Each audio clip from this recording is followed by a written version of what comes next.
Jeshi la Polisi mkoa wa Dodoma limemkamata na kumfungia leseni ya udereva kwa muda wa miezi mitatu dereva wa serikali aitwaye Bakari Kasim Rudohela. Huyu ana miaka 32.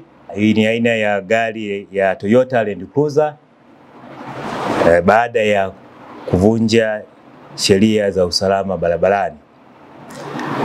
Dereva huyo mnamo tarehe 1 mwezi wa 4 mwaka 2025 katika eneo la Kionda Darajani lilopo mkoa wa Morogoro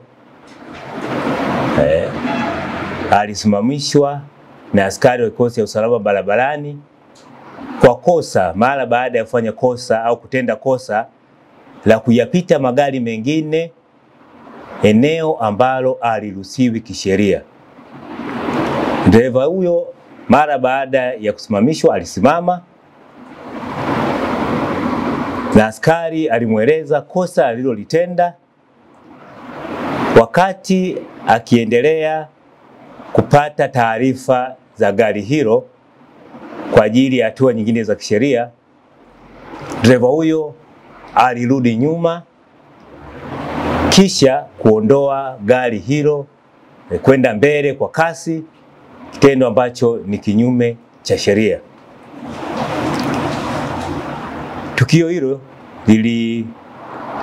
lilisambaa kwenye vyombo vya habari, kwenye mitandao ya kijamii kuanzia tarehe 1 mwezi wa 4 mwaka 2025.